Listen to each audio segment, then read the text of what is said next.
Bienvenue sur la chaîne, le café du crime. Abonnez-vous pour soutenir notre contenu, ou soyez maudits.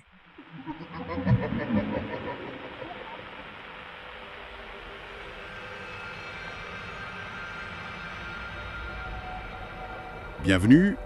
Aujourd'hui, on va se pencher sur une histoire qui fait froid dans le dos. Imaginez Hyde, une petite ville anglaise, plutôt tranquille, ordinaire même.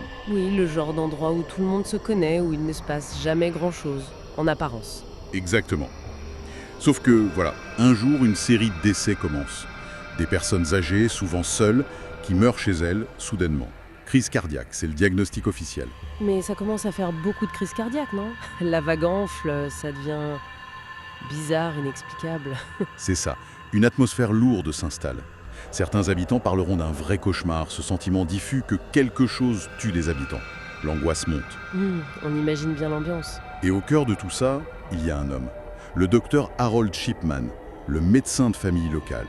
Quelqu'un d'apprécié et un notable, quoi. Le pilier de la communauté, comme on dit. Voilà. Aujourd'hui, on va donc explorer son histoire, en se basant sur les documents, les témoignages qu'on a pu consulter. C'est l'histoire de comment celui qui avait juré de protéger la vie est devenu une sorte d'ombre menaçante sur cette ville. Oui, notre objectif, c'est de comprendre ce mécanisme terrifiant. Comment la confiance la plus élémentaire, celle qu'on met en son médecin, a pu être complètement détournée, utilisée comme une arme en fait. C'est ça qui est effrayant. Les récits le montrent comme un médecin à l'ancienne, dévoué, proche de ses patients, vous savez. Alors comment ce masque, cette façade de respectabilité, a pu cacher une telle horreur? Et si longtemps? C'est cette mécanique qu'on va essayer de décortiquer. Les premiers signes, au début, ils sont discrets. Presque. Presque invisibles si on les prend un par un. Prenez le cas d'Irene Turner. D'accord. Elle vit seule. Elle a juste un rhume. Le docteur Shipman passe la voir chez elle. Bon, il la trouve un peu faible. Il demande à une voisine de jeter un œil le temps qu'il aille voir un autre patient et que l'ambulance arrive. Et alors? Mais quelques minutes plus tard, quand la voisine entre, Irene est morte, allongée dans son lit. Ah oui. Et Shipman, il revient, il constate le décès, cause officielle, défaillance cardiaque liée à son diabète. Simple, net. Sauf que, la famille d'Irene, elle, ne comprend pas du tout. Elle n'avait pas de problème cardiaque grave connu. Son voisin dira plus tard un truc comme « elle était là, et puis pouf, partie. Elle avait juste l'air d'avoir un rhume. » C'est l'incompréhension totale. la mort frappe sans prévenir. Et le médecin a l'air presque trop efficace, trop calme peut-être. Exactement. Et puis, il y a Anna Spencer. Elle va au cabinet pour des douleurs à l'estomac, au dos. Rien de très grave a priori. Pourtant, quelques minutes après être entrée dans la salle d'examen, elle fait un arrêt cardiaque. Fatal. Encore une crise cardiaque? Au cabinet cette fois? Oui, Shipman et son assistante tentent de la réanimer, mais sans succès. Et plus tard, son dossier médical montrera une fragilité cardiaque que ses proches, eux, ignoraient totalement. C'est troublant. Ces cas s'accumulent. Mais c'est quelqu'un d'extérieur au milieu médical qui va commencer à avoir un schéma vraiment sinistre. Ah oui, qui? John Shaw, un chauffeur de taxi. Il conduit souvent des dames âgées de la ville, vous savez, pour leurs courses, leurs rendez-vous. D'accord. Et il remarque un truc glaçant. Plusieurs de ses clientes régulières, toutes patientes du docteur Shipman, meurent brutalement, les unes après les autres. Incroyable.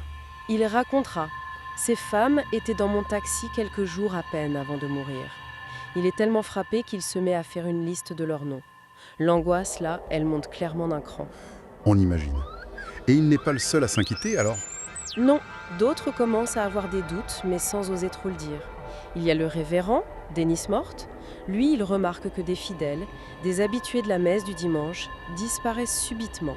On les retrouve morts chez eux. Et puis, il y a la directrice d'une entreprise de pompes funèbres locale. Elle est troublée par quelque chose de très précis. La position des corps des patients de Shipman quand on les découvre. Ah, c'est-à-dire? Souvent, ils sont assis, paisiblement, tout habilés. Ce qui n'est pas vraiment l'image typique d'une crise cardiaque foudroyante où la personne s'effondre, souvent au sol. Ce sont des petits détails, mais qui s'ajoutent, qui créent une dissonance. Des détails étranges, oui. Mais en face, il y a cette image impeccable du médecin. C'est ça qui est terrible.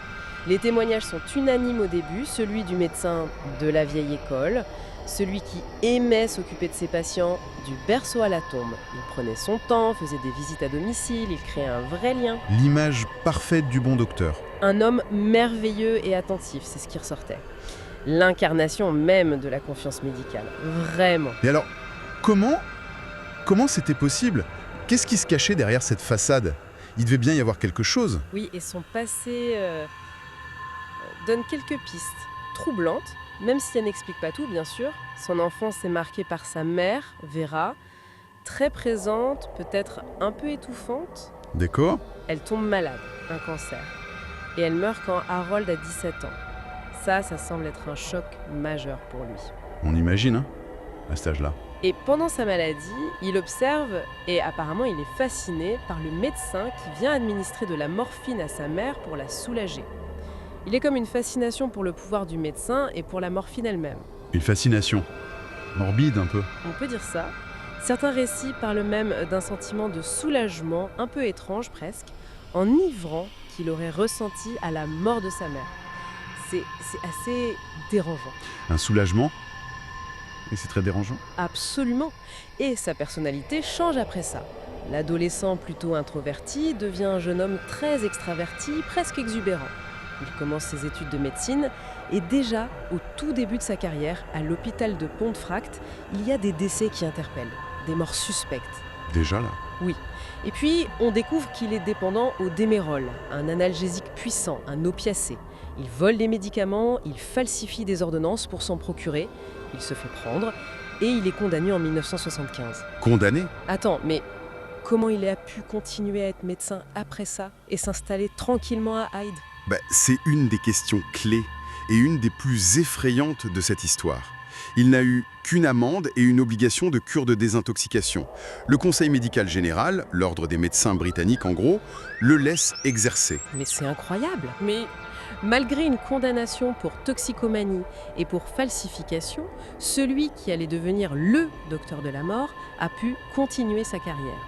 Il a déménagé, il a ouvert son propre cabinet à Hyde, comme si de rien n'était. Une faille énorme dans le système, une première alerte complètement ignorée, avec les conséquences qu'on connaît. Et fort de cette impunité et de sa réputation bien établie à Hyde, il va mettre au point sa méthode. Une méthode de meurtre terriblement efficace finalement. Exactement. Il cible ses victimes, principalement des femmes âgées, souvent veuves ou vivant seules, des personnes plus vulnérables dont la mort soudaine pouvait plus facilement passer pour naturelle. Et le fait de faire des visites à domicile, ça jouait un rôle clé, j'imagine. Crucial, ça lui donnait un huis clos parfait. Pas de témoins, une atmosphère de confiance totale, le médecin au chevet de son patient. Et c'est là qu'il sortait son arme. La seringue? Oui. Une seringue de diamorphine, c'est de l'héroïne médicale en fait, ou de morphine. Il présentait ça comme un soin normal, une piqûre pour soulager une douleur, un symptôme anodin. Alors qu'en réalité, c'était l'injection létale. L'acte en lui-même est glaçant. Mais ce qu'il faisait après, la dissimulation, c'est presque pire. Ah oui. Après le décès, il retournait tranquillement à son cabinet et il modifiait les dossiers médicaux sur son ordinateur. Il ajoutait quoi? De fausses informations. Exactement. Il inventait des antécédents cardiaques qui n'existaient pas. Parfois même une dépendance aux médicaments. Pour expliquer la présence éventuelle de drogue si jamais, par hasard, il y avait une autopsie. Et pour éviter l'autopsie, justement, il faisait comment? C'est souvent lui qui constatait le décès. Il signait lui-même le certificat de décès. En indiquant une cause naturelle, bien sûr. Ça évitait l'autopsie dans la plupart des cas. Malin et horrible. Et il allait plus loin. Il manipulait les familles, en plein deuil, sous le choc. Il leur suggérait fortement de choisir l'incinération plutôt que l'inhumation. Pour qu'il n'y ait plus de corps. Voilà, la logique, macabre. Pas de corps, pas de preuves. C'est cynique au possible. Parfois même, il volait des petits objets ou des médicaments qui restaient chez la victime. Une planification froide, méthodique, sans aucune empathie, visiblement. Pendant que lui continue ses visites mortelles, les doutes, eux, commencent enfin à prendre forme au sein de sa propre clinique, la clinique Brooke, chez ses collègues. Oui, c'est ça. Ses confrères et consoeurs remarquent quelque chose qui cloche sérieusement. Quoi donc? La qualité chez ses patients, si on se base sur ses crémations, est 10 fois supérieure à celui des autres médecins de la clinique. 10 fois supérieur? Oh là là, mais c'est énorme! C'est statistiquement aberrant, surtout qu'il avait moins de patients inscrits que les autres. Les chiffres ne montent pas, c'est impossible à ignorer.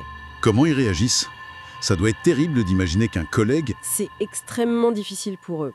La tension monte, ils finissent par organiser une réunion secrète en dehors de la ville pour pouvoir parler plus librement sans crainte d'être entendus. Une réunion secrète? Et c'est là que l'une d'elles, le docteur Linda Reynolds, met des mots sur l'impensable. Elle dit qu'elle pense que Shipman tue ses patients. Elle dira plus tard, c'était quelque chose que je n'arrivais presque pas à concevoir. Accuser un confrère de meurtre, c'est une étape énorme. Risqué pour leur propre carrière s'ils se trompent. Mais ils décident quand même de faire quelque chose, d'alerter quelqu'un. Ouais, poussés par leurs chiffres et alertés aussi par l'entrepreneur de pompes funèbres dont on parlait tout à l'heure, qui avait aussi des doutes, ils contactent la police. On est en mars 1998. Et la police enquête, cette fois. Une première enquête est ouverte, oui. Mais elle reste très superficielle. Les policiers regardent quelques dossiers, ils interrogent Shipman. Lui, il nie tout, avec son assurance habituelle. Et surtout, point crucial, il ne vérifie pas son casier judiciaire. Non. Il rate la condamnation de 1975. Exactement. Ils ignorent tout de son passé de toxicomane et de faussaire. C'est fou. Donc, face aux médecins respectés, aux notables et sans preuve flagrante immédiate, l'enquête est classée sans suite. Et les médecins qui l'avaient dénoncé? Paradoxalement, ils sont presque soulagés.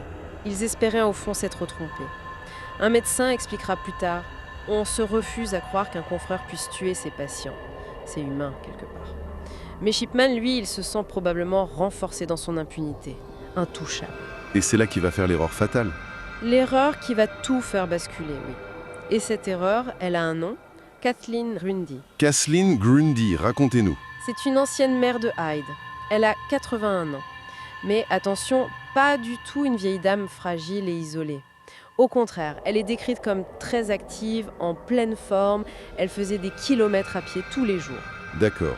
Une femme pleine de vie. Tout à fait. Et Shipman l'approche avec un prétexte assez malin.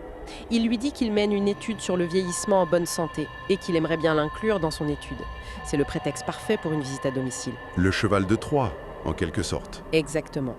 Le 24 juin 1998, il va donc chez elle. Officiellement, c'est pour un prélèvement sanguin, pour cette fameuse étude. Mais en réalité, il lui injecte une dose mortelle de morphine. Et elle meurt. Quelques heures plus tard, on la découvre sans vie. Shipman arrive, constate le décès, cause naturelle évidemment. Il modifie son dossier médical pour ajouter une fausse addiction, histoire de brouiller les pistes. Et il suggère l'incinération à la famille, le schéma habituel. Sauf que cette fois, la famille refuse l'incinération. Ils choisissent l'inhumation. Et ce détail, ça va tout changer. Ah. Et il y a autre chose, non? L'histoire du testament. Oui, c'est le deuxième coup de théâtre. Peu après les funérailles, la fille de Kathleen, Angela, qui est avocate, reçoit un coup de fil d'un notaire. Et là, stupeur. Elle découvre qu'il existe un testament, apparemment rédigé par sa mère juste avant de mourir. Et ce testament dit quoi? Il lègue toute la fortune de Kathleen Grundy, on parle de près d'$1 million de l'époque quand même, au seul docteur Harold Shipman. Quoi? Tout à son médecin. Tout! Et le testament lui-même a l'air bizarre. Il est mal tapé, presque amateur. Il y a des erreurs. Par exemple, il parle de « sa maison » au singulier, alors qu'elle en possédait 2. Comme si l'auteur ne connaissait pas bien les détails de sa vie. Quelqu'un comme Shipman qui n'était que son médecin. Angela, la fille, elle est avocate, je le rappelle. Elle est immédiatement convaincue que c'est un faux. Elle se souvient que sa mère lui avait dit avoir signé un papier pour l'étude au cabinet de Shipman, devant témoins. Ah, les fameux témoins? Shipman avait probablement utilisé ce moment pour lui faire signer ce faux testament en même temps que ce qui allait devenir son propre arrêt de mort. C'est machiavélique. Elle fait quoi, Angela? Elle alerte la police immédiatement. Et cette fois, avec un testament aussi louche, une famille déterminée et avocate de surcroît, l'enquête prend une toute autre dimension. Là, ils ne peuvent plus classer l'affaire. Absolument pas. Et comme Kathleen Grundy a été inhumée, on peut exhumer son corps. Et l'autopsie parle. Elle parle, oui. Et elle confirme les pires soupçons.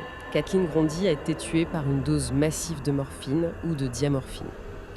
Chez Shipman, la police trouve une vieille machine à écrire. L'expertise est formelle. Les défauts de frappe correspondent exactement à ceux du testament. La preuve matérielle. Et le coup de grâce, c'est l'analyse de son ordinateur. Elle révèle les modifications qu'il a faites aux dossiers médicaux de Kathleen après sa mort pour inventer cette fausse addiction et couvrir ses traces. Là, le piège se referme sur lui. Et Harold Shipman est arrêté. Quand En septembre 1998. accusé du meurtre de Kathleen Grandy. Mais ce n'est que la pointe de l'iceberg. C'est là qu'on commence à peine à réaliser l'ampleur de l'horreur. On imagine le choc. C'est une onde de choc énorme, oui. L'affaire explose dans les médias. Le visage du bon docteur Shipman est partout. Et là, c'est comme si un barrage cédait. Des dizaines puis des centaines de familles contactent la police. Des familles de ses anciens patients. Oui, et elles racontent toutes des histoires qui se ressemblent étrangement. Un proche âgé, en santé correcte, qui meurt subitement après une visite du docteur Shipman. Et souvent, cette insistance pour l'incinération qui revient. L'enquête doit devenir gigantesque. C'est inimaginable. Les enquêteurs doivent faire des dizaines d'exhumations. La toxicologie permettait de retrouver des traces de morphine dans beaucoup de corps. Même des années après la mort, la drogue reste détectable longtemps dans les tissus. Et au final, on arrive à combien de victimes? L'enquête officielle, qu'on a appelée The Shipman Inquiry, conclura qu'il est responsable de la mort d'au moins 215 de ses patients. Mais le nombre réel est sûrement plus élevé. On estime entre 250 et peut-être plus de 300 victimes. 300 personnes? C'est effroyable. C'est tout simplement le tueur en série le plus prolifique de l'histoire britannique moderne, sur une carrière de près de 30 ans. Et le procès? Il est jugé pour tous ces meurtres? Non. Le procès qui s'ouvre en octobre 1999 ne porte que sur 15 meurtres, ceux pour lesquels les preuves étaient les plus solides, les plus irréfutables. Pendant le procès, Shipman reste arrogant, détaché. Il nie tout en bloc, sans jamais montrer la moindre émotion, le moindre remords. Et il est reconnu coupable? Oui. En janvier 2000, il est reconnu coupable des 15 meurtres, condamné à 15 peines de prison à vie consécutives, sans aucune possibilité de libération. La réaction en Grande-Bretagne est... C'est le choc national. L'incompréhension est totale. Comment un médecin, le symbole même du soin, de la confiance, a pu faire ça si longtemps, sans que personne ne l'arrête plus tôt? C'est presque inconcevable. Et pourtant, même après sa condamnation, certains habitants du Hyde, ses anciens patients ou leurs familles, continueront à croire en son innocence, persuadés qu'il y avait un complot contre lui. C'est dire à quel point l'image du bon docteur était ancrée. Et lui, Shipman, est-ce qu'il a fini par expliquer pourquoi il a fait tout ça? Jamais. Il a emporté ses motivations avec lui. En janvier 2004, la veille de son 58e anniversaire, Harold Shipman se pend dans sa cellule. Avec ses draps.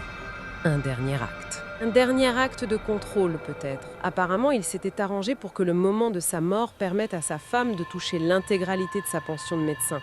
Il n'a jamais rien expliqué. Ses secrets, le pourquoi de cette folie meurtrière, il les a emportés dans la tombe. C'est triste. On reste avec un sentiment vraiment terrible après avoir exploré cette histoire. Ce qui marque le plus, je crois, c'est cette trahison. La trahison absolue de la confiance qu'on met dans un médecin. Et puis, l'échelle des meurtres, c'est presque industriel, quoi. Mené avec une froideur calculée et caché pendant des décennies derrière ce masque de gentillesse, de bienveillance. Oui, une façade parfaite. Et de penser que tant de gens, le chauffeur de taxi, le révérend, la directrice des pompes funèbres, même ses propres collègues, ont senti que quelque chose n'allait pas, mais ont hésité. Intimidés par son statut ou peut-être juste par la difficulté d'imaginer une telle horreur, ça donne le vertige. C'est exactement ça. L'affaire Shipman, elle nous pose des questions très dérangeantes sur notre propre jugement, sur la confiance qu'on accorde parfois un peu aveuglément à certaines figures d'autorité, jusqu'où on peut vraiment connaître quelqu'un, surtout quand cette personne a une position qui inspire naturellement le respect, la déférence.